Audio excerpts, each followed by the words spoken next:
Oye País, buenas noches, Oye País, yo soy Rudy González, gracias por su compañía en esta hora, qué bueno que me acompañan. Muchas lluvias, una o dos ondas tropicales, una detrás de otra, una vaguada, indican que esta semana completa vamos a tener lluvias en diferentes puntos del país.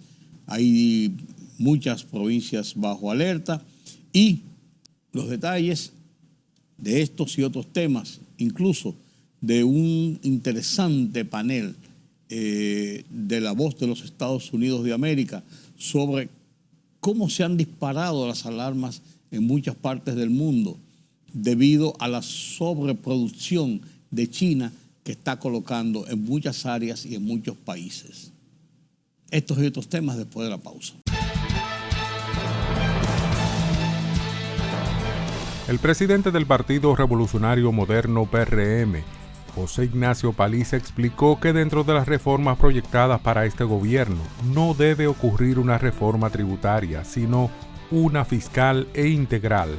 Al ser abordado por la prensa previo a la premiación El Cambio Climático no conoce fronteras 2024, in memoriam Orlando Jorge Mera, Paliza sostuvo que de producirse una reforma fiscal también se tiene que hablar de una reforma de Estado, ya que según dijo el gobierno también tiene que hacer su parte, ser más eficiente, útil y hasta si es necesario suprimir instituciones públicas.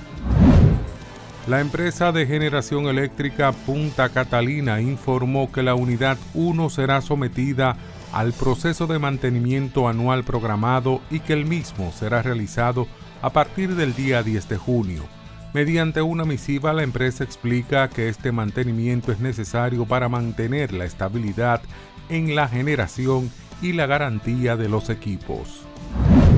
La Policía Nacional y la Asociación de Bancos de República Dominicana acordaron reforzar los protocolos de seguridad en las entidades financieras para prevenir acciones delictivas. De acuerdo con un comunicado de prensa, la decisión fue adoptada luego de un encuentro del director general de la Policía Nacional, Mayor General Ramón Antonio Guzmán Peralta, con representantes de los equipos de seguridad de la Asociación de Bancos Múltiples de República Dominicana, ABA, con el objetivo de pasar balance a los últimos acontecimientos ocurridos en dos sucursales bancarias. La Asociación Dominicana de Profesores ADP anunció su retiro de la Comisión de Concurso de Oposición Docente 2024 y pidió al Ministerio de Educación su posposición a fin de buscar soluciones a las irregularidades reportadas por los postulantes y a violaciones a las normas que ha identificado. En rueda de prensa en la sede del gremio, su presidente Eduardo Hidalgo recordó que el 15 de mayo enviaron una comunicación al MINER en la que planteaban sus preocupaciones, pero no recibieron respuestas de las autoridades.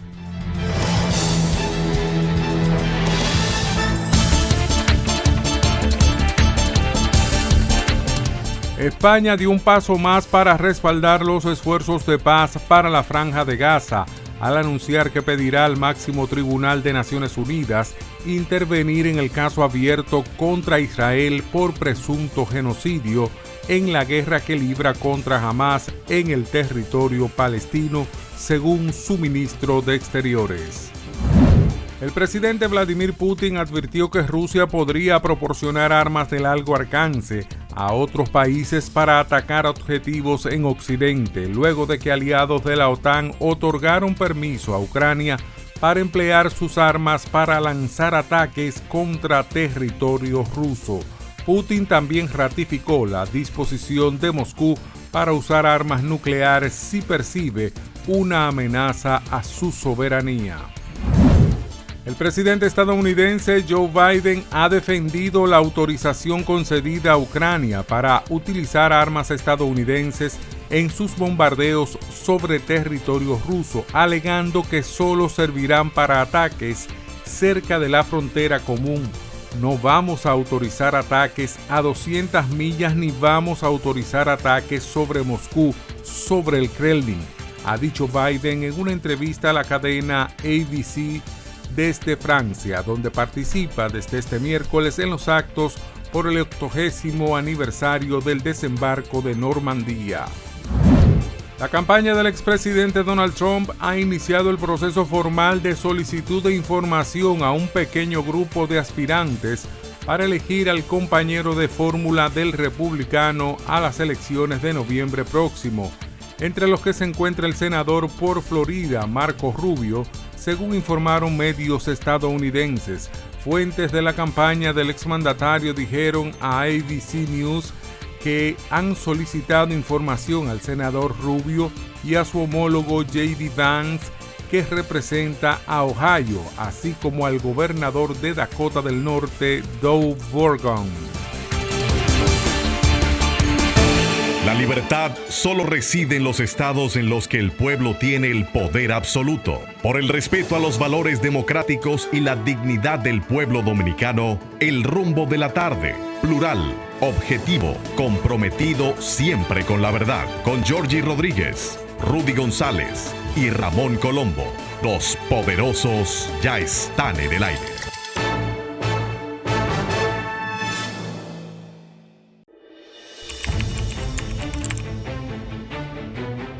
Periodismo de investigación, columnas, opinión, análisis, reportajes de fondo. Hora por hora, una completa plataforma multimedia.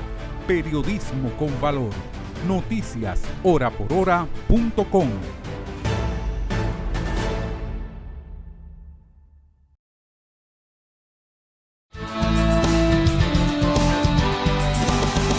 Gracias por continuar con nosotros en esta emisión de Oye País. Como cada semana, don Carlos Cuello está aquí. Y aunque en su agenda lo tocaba así de soslayo, yo creo que el tema principal de hablar es que ya se habla de reforma fiscal. Como habíamos hablado antes de las votaciones, ese era un tema que estaba pendiente o que está pendiente. Y nada más hizo pasar el día de las elecciones cuando ya se han desbordado las opiniones y las propuestas y las discusiones sobre lo que significaría para la economía del país, para el desarrollo nacional, la posposición que viene dándose desde hace años de esa reforma fiscal tan esperada. ¿Es así o no es así, don Carlos? Es importante que esto se haya planteado porque una de las principales calificadoras de riesgo, Standard & Poor's, y hay otro informe también del Bank of America y otro de Fitch, todas las principales calificadoras de riesgo hacen referencia primero al triunfo del presidente Abinader, ¿no? Que se veía venir, según las mediciones de las principales encuestadoras locales e internacionales. Exacto, ¿no? Y destacan, en primer lugar, como una de las fortalezas de la economía dominicana, la institucionalidad. O sea, la estabilidad política. Exacto, esa es la palabra, ¿no? El clima político, ¿no? Que brilla en la región. Sí, no hay sobresaltos aquí. Entonces, si el garante en los últimos años de esa estabilidad política era precisamente el que continúa, entonces yo creo que en ese sentido... Pues entonces, sí. Exacto, se logró porque la población votó mayoritariamente. Claro. Que si tuviera un porcentaje, bueno. Eso es otra cosa. Eso hay que buscar los otros detalles. Pero la población votó mayoritariamente, ¿no? Y votó por el candidato. Claro. Y si votó por él es porque entendió que se habían hecho cosas favorables, ¿no?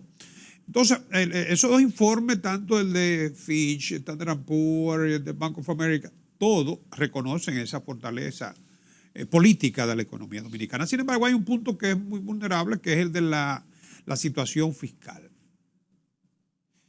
Es que se ha ido aplazando. Claro, porque fíjate que ellos juegan un papel muy importante cuando el país tiene que hacer colocaciones en los mercados internacionales. Para ellos cualquiera diría, bueno, pero para ellos y para los banqueros de inversión es un negocio que nosotros tengamos un déficit porque van a encontrar que vender. Pero ojo, también tienen que proteger lo que ya tienen. Claro. Y la recuperación. Exacto. Sí, los niveles de recuperación, que la banca se maneja en esos niveles. Entonces, por ejemplo, ¿qué destacan ellos? Bueno, que la deuda, que ya representa el 55% del Producto Interno Bruto, un 70% de esa deuda está en moneda extranjera, dólares. Correcto. Y la otra parte que ya hemos destacado aquí muchas veces es que más de la cuarta parte, más del 20%, casi la cuarta parte del presupuesto, está comprometido para hacerle frente a la carga financiera. Entonces, esa situación no puede seguir. Es impostergable. No.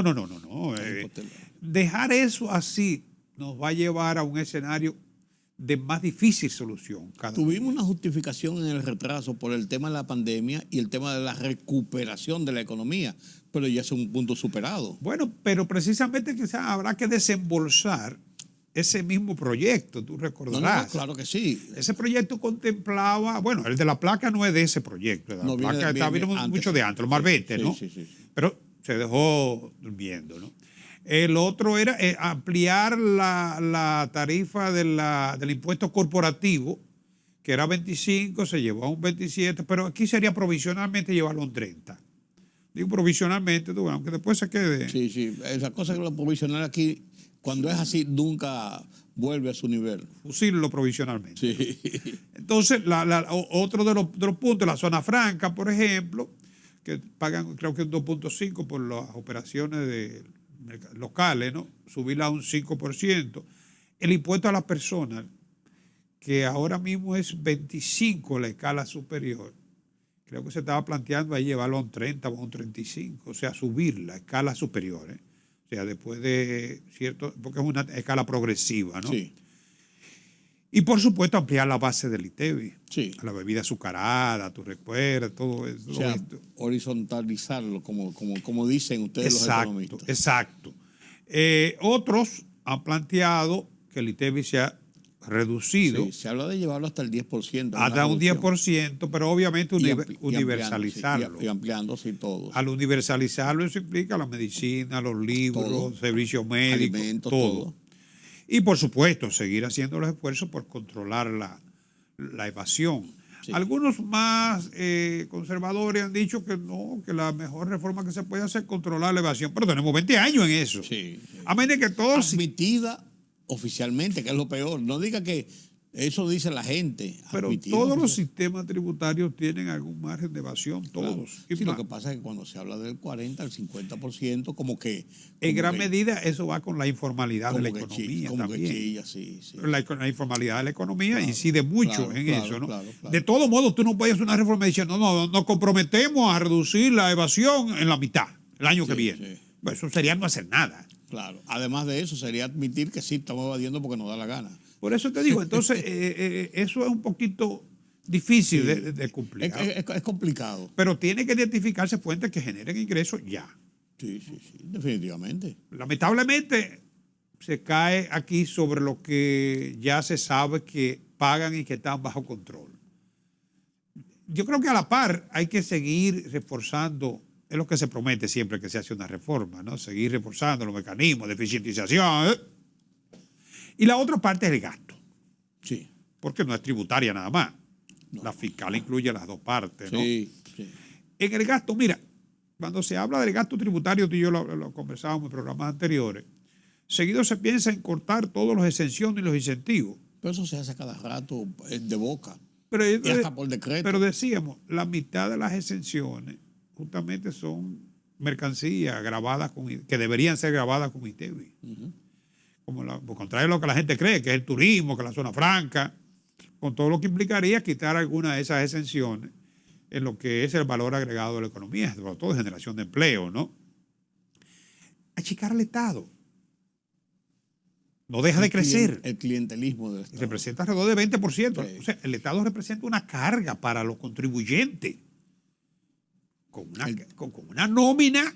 El tema es que si tú reduces esa nómina y reduces el Estado, estarías contribuyendo al tema del desempleo. Sí, pero gradualmente. Y el tema del desempleo es uno de los objetivos principales en los gobiernos. Mira, si tú le quitas carga a las empresas, porque cuando tú le pones más carga a la actividad productiva, tú lo que estás es quitándole capacidad de inversión. Sí, claro. Porque tú pagas, por ejemplo, le vas a poner 30%. Ese recurso que las empresas utilizan para pagar los impuestos, no digo que no se paguen, ¿no?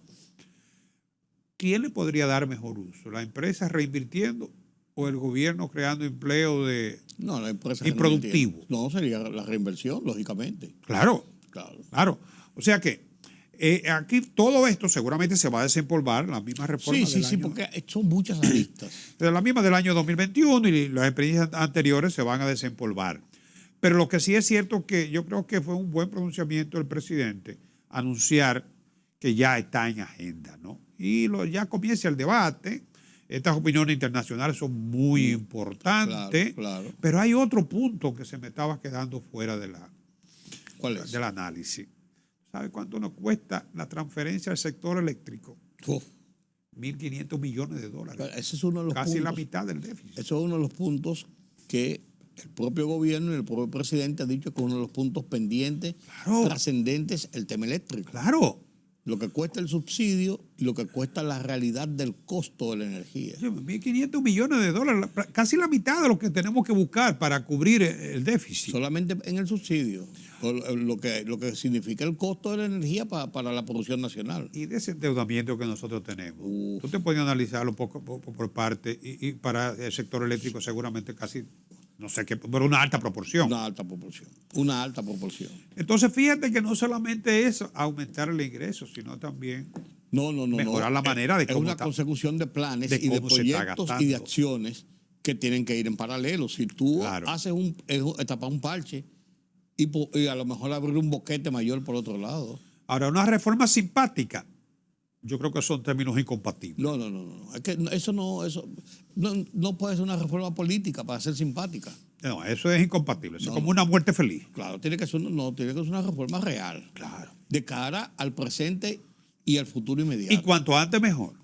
Hay que salir de eso. Y si el presidente no se va a reelegir, que ya lo prometió. Hay que hacerlo. Y el momento es, ahora que no estamos en el momento político, cuando nos pasen 2 años, ya entramos en el laborantismo nueva vez hacia el 28. Incluso podría beneficiarle a su partido, porque si tú lo haces a tiempo, ya vas a cosechar el fruto de esa reforma. Claro. Y la sociedad tiene que saber que tiene que asimilarlo. Ahora, tiene que tener la garantía del Estado, no digo del gobierno, solo del Estado, en que ese sacrificio que podía representar, o ese cambio que podía representar en el manejo de los fondos públicos y de los fondos generales del país, va a tener el uso que se está esperando, o por lo menos en gran parte. Claro. Porque si no hay esa confianza, Carlos, no estamos en nada. Claro. No estamos en nada. Claro.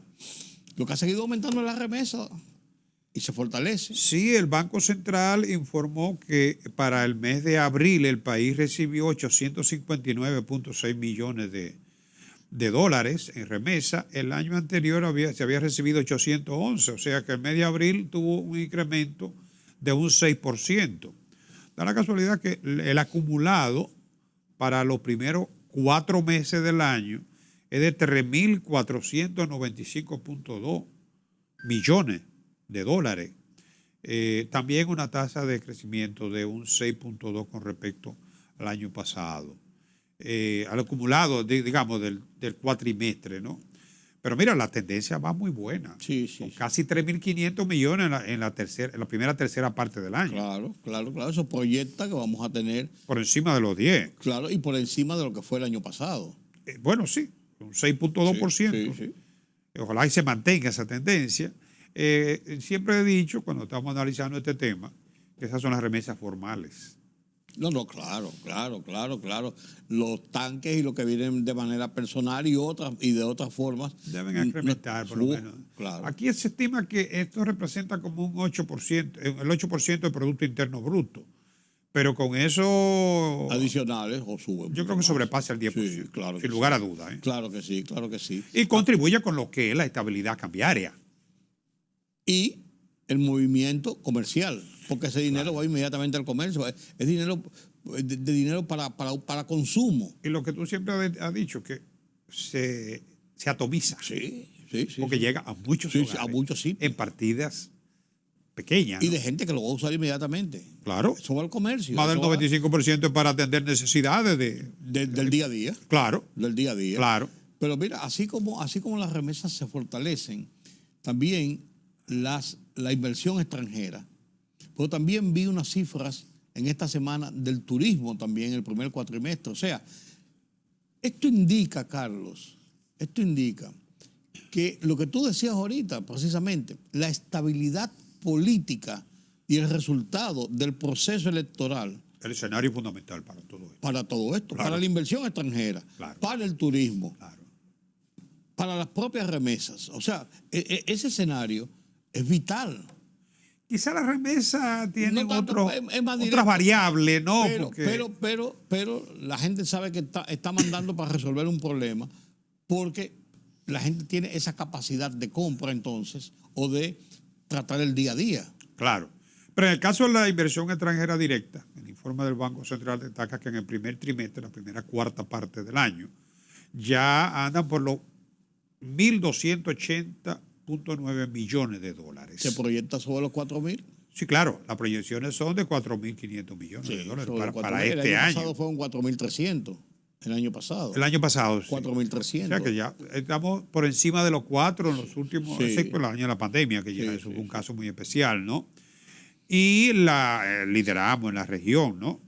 Lo que es la recepción de remesa, aquí influye mucho lo que son los bienes inmobiliarios, el turismo, que tiene mucha inversión directa, y por supuesto la zona franca, ¿no? Pero óyeme, 4.500 millones de dólares en remesa. Son buenos. Más de 10.000 en turismo, en remesa más de 10.000. Y en inversión más de 4.000, 4.500 más o menos, es un bueno. Más de 40.000 millones. Eso en gran medida explica el comportamiento del tipo de cambio y la posición de reserva del Banco Central. Que digamos, la generación de divisa se ha mantenido y va creciendo al ritmo de la economía. Y mira que nosotros hablamos a principios de año de cómo sería este año por ser un año electoral, que son años atípicos y donde los movimientos de la economía a veces son extraños dependiendo de cómo vaya el proceso de las elecciones. Si Sí. se generan incertidumbres, si hay despilfarro de dinero, si hay dinero que van a sectores improductivos en grandes cantidades. Sin embargo, pasó el proceso electoral y los indicativos son de crecimiento y de fortalecimiento de la economía. Así es. Que no hubo esa incertidumbre. Exacto. Sí. Y eso yo creo que es parte de toda la estructura de la situación económico, político, social del país. Y ayuda en gran manera a que cuando vengan reformas como la reforma tributaria o la reforma fiscal, cuando vengan nuevos programas, puedan tener una base de consolidación y de respeto de la sociedad para que se ejecuten. Claro. Eso es vital y es importante. Claro. ¿Qué pasó con el IMAE? Mira, el IMAE reporta lamentablemente para el mes de marzo una caída. Sí. Cayó de 212, que era el índice acumulado, a 202, casi un 10% para el mes de abril.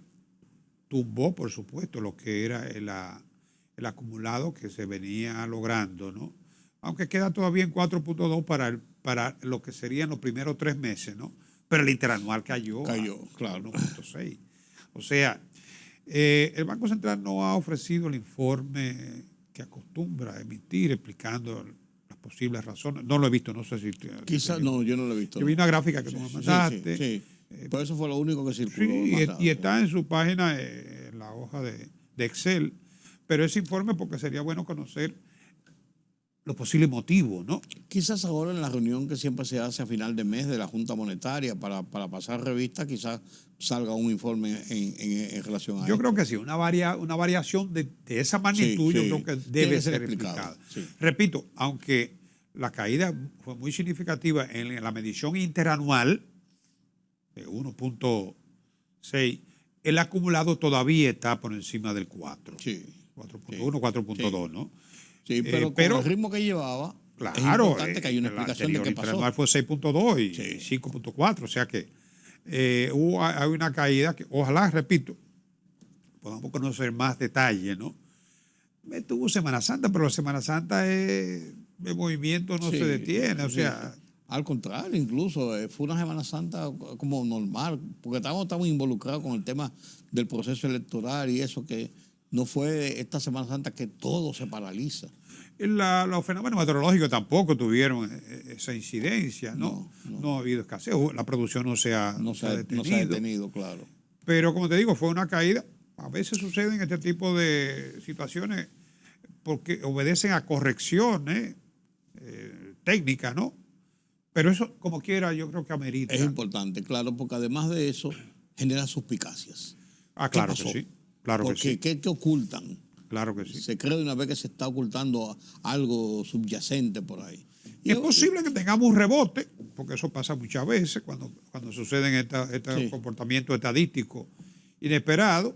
Es posible que haya un rebote, después de bajar, vuelva a subir. Pero es mejor Son explicarlo. los primeros 3 meses del año todavía, Pero claro, es mejor estamos por explicarlo, encima de claro. 4. Sin embargo, la CEPAL tuviste que nos puso 4.2, Sí. liderando todavía la región, Sí, pero por debajo del 5. debajo del 5. Esa fue la proyección que Sí. nos dio la CEPAL. Bueno, vamos a ver cómo sigue. Ya entramos la próxima semana, ya entramos en el sexto mes del año, en el mes de junio. Ya la semana próxima. Este fin de semana, con el tema de las madres, es posible que haya un movimiento interesante en el comercio, aunque se han visto pocas Muy promociones y esto. Sí. Es que la publicidad política se tragaba Se lo tragó todo. se lo tragó todo. La publicidad y las expectativas. Sí. Y era muy cerca del proceso electoral la celebración de las madres. Pero está muy relegado. Muy relegado, muy Yo relegado. no Pero recuerdo. a lo mejor se mueve un poquito el comercio, es posible que sí, pero vamos a ver qué resulta de esto y ya cómo vemos la perspectiva para el segundo semestre del año, que comenzamos ya después de junio. Así es. Así es. Gracias, don Carlos. Bueno, No puedo decirle que nos vemos la semana próxima, el mes próximo, porque todavía la semana próxima nos vemos Todavía antes de queda. que concluya el Sí, mes. concluye. Así. No, lo que pasa es que usted siempre me tira esa chinita mes y me saca de casillas. Pero parece que vamos a salir bien del mes de mayo. Del mes de mayo. Así mismo es. Gracias, don Carlos. Gracias a ustedes por acompañarnos en este conversatorio sobre la situación de la economía. Gracias a don Carlos Cuello. Ya volvemos. La libertad solo reside en los estados en los que el pueblo tiene el poder absoluto. Por el respeto a los valores democráticos y la dignidad del pueblo dominicano, El Rumbo de la Tarde, plural, objetivo, comprometido siempre con la verdad. Con Georgie Rodríguez, Rudy González y Ramón Colombo. Los poderosos ya están en el aire.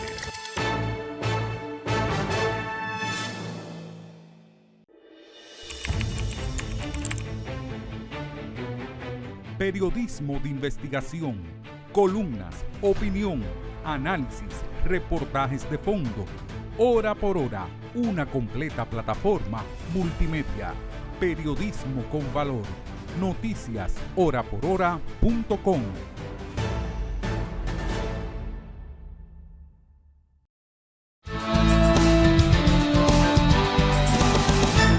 Esta semana La Voz de los Estados Unidos de América, televisión pública, voz oficial del gobierno de los Estados Unidos, en su foro interamericano semanal, presidido por Jaime Moreno, uno de los periodistas estrella de La Voz de los Estados Unidos de América, analizan el tema de la sobreproducción que ha tenido China en el último año y cómo esto está inundando mercados internacionales, entre ellos mercados establecidos en Occidente, en América Latina, por ejemplo, y esto ha disparado las alarmas de los productores y de todo lo que puede provocar un desequilibrio de precios y de competitividad. Este análisis que hace La Voz de los Estados Unidos de América tiene mucho que ver incluso con República Dominicana y con toda nuestra área de influencia, porque la penetración de productos chinos, no necesariamente lo que eran los chinos antes, que era todo de mala calidad. Eso es chino. No, tienen cosas de muy buena calidad y competitivas con los mejores de los mejores. Entre ellos, por ejemplo, los vehículos eléctricos, los cuales están inundando gran parte de los países de Occidente. La Voz de los Estados Unidos de América analiza el tema, dirigido, vuelvo y les repito, por Jaime Moreno, y con este debate de un tema tan importante sobre la economía en nuestros países, me despido hasta mañana. Una vez analizaremos temas de interés nacional e internacional. Les recuerdo que estamos en la semana de la recordación del 63 aniversario del ajusticiamiento de Rafael Trujillo y del inicio de este proceso de libertades que vive República Dominicana. Los dejo con este debate de La Voz de los Estados Unidos de América. Yo soy Rudy González. Hasta mañana. Esta semana, Estados Unidos invitó a sus socios europeos a actuar en conjunto para presionar a China para que ajuste la producción de automóviles eléctricos, baterías, paneles solares y acero. La Casa Blanca considera que China está produciendo de manera excesiva estos productos y a precios artificialmente bajos y que podrían llevar a la destrucción de miles de empleos en Occidente. La política industrial de China puede parecer remota mientras estamos sentados aquí en esta sala, pero si no respondemos estratégicamente y de manera unida, la viabilidad de las empresas, tanto en nuestros países como en todo el mundo, podría estar en riesgo. El llamado de la secretaria del Tesoro estadounidense Janet Yellen ocurre mientras la Comisión Europea investiga si los subsidios estatales que reciben las empresas de carros eléctricos de China ponen en riesgo o no a la industria automotriz europea. Europa no puede aceptar prácticas de distorsión del mercado que podrían conducir a una desindustrialización aquí en casa. Europa sopesa imponerle aranceles a los carros eléctricos de marcas chinas, como ya lo hizo Estados Unidos para proteger su industria local. En Latinoamérica, la preocupación no son los carros eléctricos, sino la llegada masiva de acero de China a precios bajos, que tiene en alerta a las siderúrgicas que generan empleos entre directos e indirectos, 1.400.000 puestos de trabajo más o menos. La posición del gobierno de China sobre las acusaciones en su contra de sobreproducción es que son una excusa de algunos países de Occidente para aplicar políticas proteccionistas, según lo dijo Wang Wenbin, vocero del Ministerio de Relaciones Exteriores de China. Para hablar de este tema amplio, muy interesante, está con nosotros el doctor Evan Ellis, profesor e investigador de estudios latinoamericanos en el Instituto de Estudios Estratégicos de la Escuela de Guerra del Ejército de Estados Unidos. Y sus estudios en los últimos años se centran en las relaciones de China con la región. Y desde Boston se une a la conversación el ex embajador de Chile en China, Jorge Heine, profesor e investigador de la Universidad de Boston. A los dos, muchísimas gracias por acompañarnos y comienzo con usted, doctor Evan Ellis. ¿Qué explica este exceso de producción de productos que se conocen como productos verdes que tiene China en este momento y que según Estados Unidos y Europa pueden ser una amenaza para sus empresas? Bueno, parcialmente tiene que ver con la deceleración de la economía china, pero más que esto reflexiona un proyecto de China de promocionar su presencia de empresas en sectores estratégicos. Y en esto hay un elemento común en cuanto a lo de acero, en cuanto a lo de energía limpia, en cuanto a lo de los vehículos eléctricos. Y hay un patrón que vemos en todos los casos en que China identifica un sector estratégico, empieza con ciertas señales de apropiar la tecnología, especialmente con inversión en tecnología aplicado. Luego también vienen los subsidios o las obligaciones de empresas extranjeras de tener socios locales chinos para apropiar su tecnología.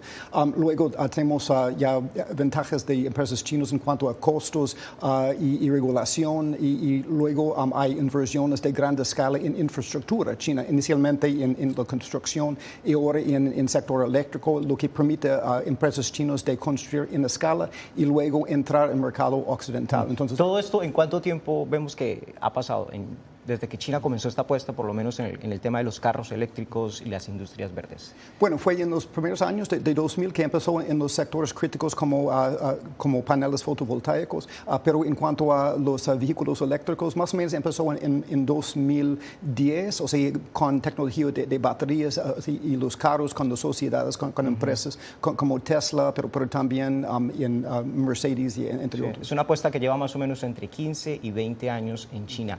Para darle una idea de lo que estamos hablando, mire, en abril las ventas de carros en China cayeron 5,8%, mientras que las exportaciones aumentaron un 38%, según la Asociación de Autos de Pasajeros en China. Esta baja demanda por los carros de China en China, que es negativa al menos en el mes de abril, pero con una comparación de exportaciones del 38%, es lo que enciende las alertas en Europa y en Estados Unidos. Embajador Heine, ¿Hay posibilidades de que Europa responda al llamado de Estados Unidos de actuar en conjunto para hacerle frente al reclamo de exceso de capacidad de China? Bueno, obviamente Europa está sometido a fuertes presiones para que lo haga, pero no es obvio que Europa vaya necesariamente a seguir los pasos de Estados Unidos. Acá tenemos que tener presente lo siguiente, debido a que las importaciones de autos eléctricos chinos a Estados Unidos son prácticamente cero. No necesariamente se produce un desplazamiento, no necesariamente por estas tarifas va a haber una mayor presión de autos eléctricos chinos por entrar al mercado europeo. Ese es el primer punto.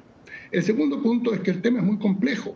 Hay empresas europeas que producen autos eléctricos en China y los exportan a Europa. ¿Qué va a pasar con eso? También hay empresas chinas en Europa produciendo autos eléctricos. Entonces, vivimos en un mundo muy interdependiente y no es llegar y aplicar tarifas a diestra y siniestra. Eso puede tener complicaciones bastante grandes. Y este tema está provocando un fuerte debate en Europa. El tema se está estudiando hasta qué punto hay subsidios demasiado grandes en China que abonan esto. Pero el tema básico, hay un tema acá que tiene que ver con los costos de producción, que son inferiores en China, y que lleva a que ella tenga ventaja en los mercados a lo largo y lo ancho del mundo. De manera que la respuesta no es clara. Yo creo que tenemos que esperar y ver qué es lo que va a decidir Europa, porque hay muchas variables en juego. Sí, como usted lo decía, profesor Jorge, Europa también produce carros eléctricos en China e inclusive Tesla, que es estadounidense, también tiene su propia planta en China. Doctor Ellis, ¿en qué se diferencian los estímulos que entrega China a sus empresas y que les permite tener esta gran capacidad de producción con los estímulos que también entrega Estados Unidos a estos sectores para impulsarlos? Bueno, con los Estados Unidos y China hay elementos de política industrial estatal en los dos, pero en el caso de los Estados Unidos realmente es un país mucho más economía del mercado. O sea, cuando empezamos a hablar de dirigir empresas privadas, es un poco como pastoreando gatos. Y también China tiene muchas más palancas. Tiene palancas en cuanto a control administrativo, en cuanto a control económico, etcétera, etcétera. Pero cuando vemos en toda esta cadena de realizar esta capacidad, por ejemplo, en cuanto a obligar ciertos para el desarrollo de la infraestructura, ¿no? En los Estados Unidos hay que es menos voluntad de soltar ciertas regulaciones de medio ambiente, etcétera, etcétera. También los Estados Unidos hasta ahora ha sido un poco roto en cuanto a los gastos, llegamos tarde a esto y no hemos gastado en los grandes proyectos de infraestructura que ha hecho China que permita este desarrollo de estas industrias y hasta cierta forma también no promocionamos tanto en el exterior nuestras industrias de forma coordinada como China hace con Franja y Ruta y con financiamiento y con coordinación entre empresas chinas. Pero aquí hubo un paquete grande que es el Inflation Act, que tiene... Esto se pasó hace 2-3 años en Estados Unidos y son las inversiones que se están viendo ahora. Pero como tal, la apuesta fuerte de Estados Unidos como política sobre las energías verdes, para hacer una comparación con China, ¿cuándo empieza? Bueno, realmente también empezó solo con la administración de Biden, aunque había elementos antes de esto. Pero cuando hablamos de Inflation Act, hay la cuestión si realmente estamos gastando en las cosas más productivo y realmente si tenemos la palanca de hacerlo de forma adecuada. Por ejemplo, también cuando hablamos de entidades como este Fondo de Fomentar el Desarrollo, Development Finance Corporation, también tiene muchos objetivos sociales para promover solo países más pobres, grupos marginalizados, etc. Cuando China promociona sus industrias, no tiene este mismo tipo de limitación, si tiene más agileza. Sí, tienen condiciones diferentes. Profesor Jorge Jaini, ¿qué tanto músculo tiene China para mantener una política de producción que Estados Unidos la considera excesiva en la industria de tecnologías verdes y a bajos precios? Y aquí mismo le agrego otra pregunta. ¿Existe la suspicacia en Estados Unidos de que esta es una política que va más allá de que China simplemente necesite mantener unos empleos, sino que apuntaría a quebrar a sus competidores en el resto del mundo? Sí, la verdad es que yo creo que esa pregunta parte de la base que la producción china de automóviles eléctricos y de otras fuentes de energía limpia, de energía verde, se debe en su abrumadora mayoría a los subsidios que le entrega el gobierno chino. Yo creo que esa es una premisa que realmente no corresponde. Obviamente hay algunos subsidios, pero esa parte es una parte bastante menor, según distintos informes, distintos estudios que hay. China lo que ha hecho, se ha posicionado muy fuertemente en todo el área de energías limpias desde hace ya bastantes años. Y déjame dar solo un ejemplo. Un 90% de todos los buses eléctricos que funcionan en el mundo son de fabricación china. ¿Por qué otros países no han hecho lo mismo? Aquí China lo que ha aprovechado es lo que se llama en inglés First Mover Advantage y se ha posicionado muy bien en ese sentido. Entonces, la noción de que de alguna manera esto todo dependa de unos subsidios masivos, que son los que le permitirían a China producir a estos niveles, realmente no corresponde. China tiene ventajas comparadas en las áreas de energía solar, de energía eólica y en la producción de automóviles eléctricos. Algunos de ellos, el Seagull, se producen, vale $10,000. Muy pocos otros países están en condiciones de competir con eso. Pero eso se debe a que China tiene mano de obra, tiene expertos en inteligencia artificial, en computación, tiene las cadenas de suministro, en fin, tiene una serie de ventajas comparadas y ventajas competitivas que le permiten hacer esto. No es solamente un tema de subsidios. China niega que exista un problema de exceso de producción industrial, pero las cifras muestran que el año pasado aumentó sus exportaciones de acero a Latinoamérica en un 45%, llegando a 10 millones de toneladas, según la Asociación Latinoamericana del Acero al Acero. En el año 2000, China solamente entregaba en Latinoamérica 80,000 toneladas de acero. Hoy las consecuencias ya se sienten en el continente ante este aumento del acero. Por ejemplo, una siderúrgica de 70 años de Chile, Huachipato, no resistió y alcanzó a suspender operaciones, pero el gobierno de Chile reaccionó imponiéndole aranceles al acero de China y la empresa reactivó sus actividades. En el caso de Chile, la siderúrgica Huachipato estima que el acero que China está entrando llega con un 40% de precio más bajo que el acero que se produce localmente. Una situación similar se da en otros países de la región.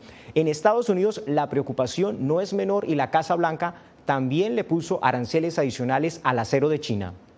Debido a que las compañías siderúrgicas chinas producen mucho más acero de que el China necesita, termina enviando acero adicional al mercado global a precios injustamente bajos. No necesitan preocuparse por obtener ganancias, porque el gobierno chino las está subsidiando fuertemente.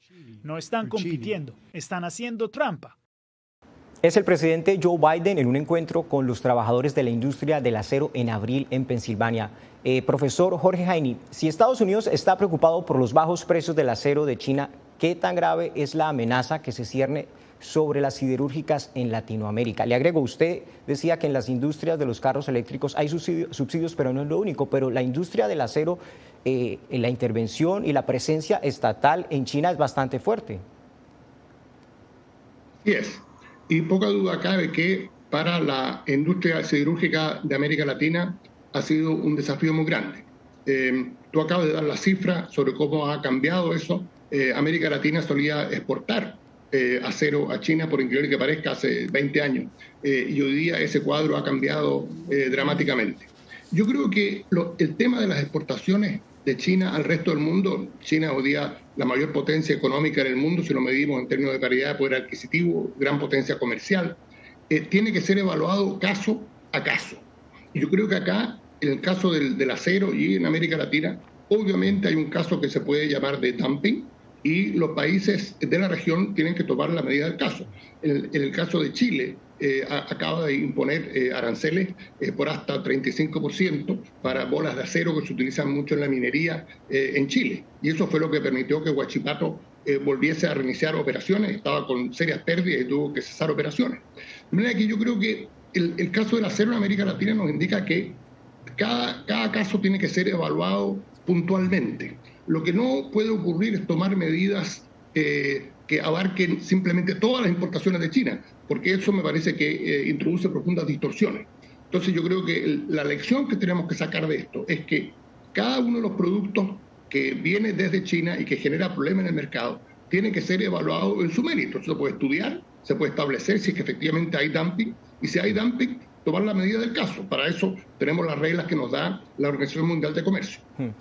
Sí, es 1.400.000 empleos directos e indirectos los que genera la industria del acero en Latinoamérica. Como usted bien lo decía, profesor Jaime, Chile le puso aranceles, también lo hizo Brasil, también lo hizo México al acero de China.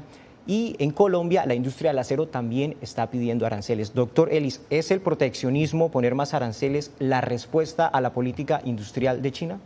Bueno, proteccionismo siempre tiene costos, pero también hay que reconocer que es ya justificado cuando hay distorsiones del mercado o también ciertas prácticas desleales. Entonces, en esto, lo que ha dicho mi amigo, colega, embajador Jaime, el problema es que, según los conceptos de competencia leal establecidos en la Organización Comercial del Mundo, lo que China hace no es exactamente leal y también los efectos no son aceptables.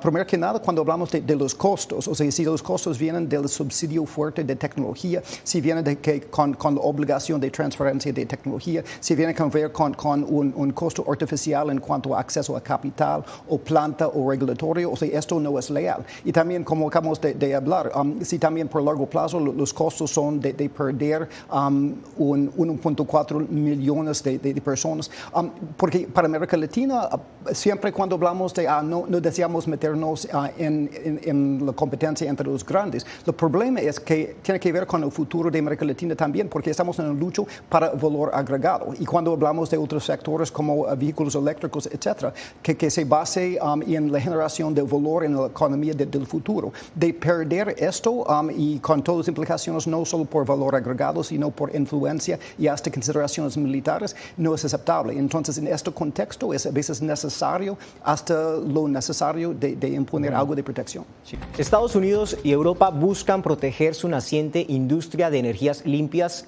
de la producción masiva de carros eléctricos de China a precios baratos. El desafío para Occidente es que China ya controla en algunos segmentos más del 80% de toda la cadena de suministro que va desde la extracción, procesamiento, refinación de minerales y la producción final de baterías para los carros eléctricos. Doctor Evan Ellis, ¿por qué le sacó China tanta ventaja a Occidente en este sector que hoy el mundo lo considera estratégico? Bueno, es una combinación de cosas. China empezó temprano, tiene estas herramientas estatales. China ya podría ayudar en la apropiación de tecnología de empresas occidentales, muchos de los cuales están en el medio de casos legales sobre esto en este momento. Han podido aplicar esta tecnología de escala grande con sus proyectos de infraestructura eléctrico y ahora con la construcción de infraestructura de cargadores de vehículos. O sea, es una combinación de cosas hasta ya proyectarse con proyectos de franja y ruta en extranjero para tomar este ventaja doméstico y aplicarlo a mercados como lo de Europa y eventualmente a los Estados Unidos. Y eso es la preocupación. Así como China está inundando los mercados de acero, está ocurriendo lo mismo con el cobalto, níquel y el litio, cuyos precios están sacudiendo a empresas claves y grandes del sector. Por ejemplo, Glencore está suspendiendo sus operaciones de explotación de níquel en Nueva Caledonia, territorio francés. Doctor Jorge Jaime, Occidente aún produce acero y está dando la pelea con China con aranceles, pero en el caso de los minerales que integran toda la cadena de suministro de las baterías de carros eléctricos que domina China en más del 80% en algunos casos, ¿qué se puede esperar? Bueno, yo creo que en particular referencia al caso de América Latina, particularmente Sudamérica, tiene grandes depósitos de litio, está el triángulo del litio, Chile, Bolivia, Argentina. Chile y Perú son dos de los mayores productores de cobre del mundo, son dos elementos claves para todo lo que es la transición energética hacia una economía verde. Yo creo que el desafío para nuestros países es poder subirse a ese carro de la energía verde, y dejar de exportar meramente estos minerales en forma cruda y comenzar a añadir valor. El caso de Chile en particular, Chile ha estado tratando de hacer eso, ha estado en conversaciones tanto con empresas chinas, Tianqi Lithium y otras, como con Albemarle, una empresa estadounidense, y lo que yo encuentro interesante ha sido muy difícil. Estas empresas, ninguna de ellas, quieren de alguna manera dejar ellos procesar estos minerales en sus países. Yo creo que el gran desafío para Sudamérica es poder subirse a este carro de la energía verde y añadir el valor que se requiere. Hacer en una primera etapa hacer baterías que permitan utilizar esto y añadir más valor, generar más empleo y hacer, en definitiva, lo que el desarrollo de nuestra región necesita. Yo creo que ese es el gran desafío que tenemos por delante. Llegamos a la parte final del Foro de la Voz de América. ¿Está Occidente a tiempo para revertir el avance de China en el sector de las energías verdes o ya es demasiado tarde? Empiezo con usted, la conclusión, profesor Jaini. Yo diría lo siguiente, yo creo que acá el gran desafío que tenemos como planeta, como humanidad, es enfrentar el cambio climático. Y yo creo que eso debe ser lo que tenemos que poner al frente y al centro. Yo creo que sería lamentable que por estas diferencias entre las dos mayores grandes potencias del mundo, Estados Unidos y China, que entre ambas representan un 40% del PIB mundial, ese objetivo se termine perdiendo y ese objetivo se termine derrotando. Yo creo que acá lo que sería ideal, y Estados Unidos ha señalado que quiere colaborar con China en materia de combatir el cambio climático. Yo creo que ese es el verdadero desafío. Y yo espero que estas diferencias por la producción de energía verde y de automóviles eléctricos y baterías, etcétera, no terminen obstaculizando ese que es el verdadero desafío que tenemos por delante. Doctor Evangelis, su conclusión final. Sí, ya es tarde, pero hay cosas que son importantes de hacer. Uno es mientras que el gobierno va subsidiando esta transición verde, hay que tener cuidado que no vamos subsidiando también esas empresas chinas ya dominantes en sectores como fotovoltaico y ahora energía verde de carros, incluso los que podrían entrar indirectamente al mercado por otros países como México bajo USMCA. También tenemos que hacer más trabajo en colaborar con socios democráticos como Taiwán, como Corea, Japón, que quizás podría tener parte de la solución en cuanto a tecnología, en cuanto a productos. Y por fin también tenemos que poner en fin a esta guerra civil en Washington que está impidiendo nuestra respuesta eficaz en responder de forma más inteligente. Muchas gracias, doctor Evangelis, y al ex embajador de Chile en China, Jorge Jaini, también profesor de la Universidad de Boston. Síganos en todas nuestras plataformas y nos vemos muy pronto.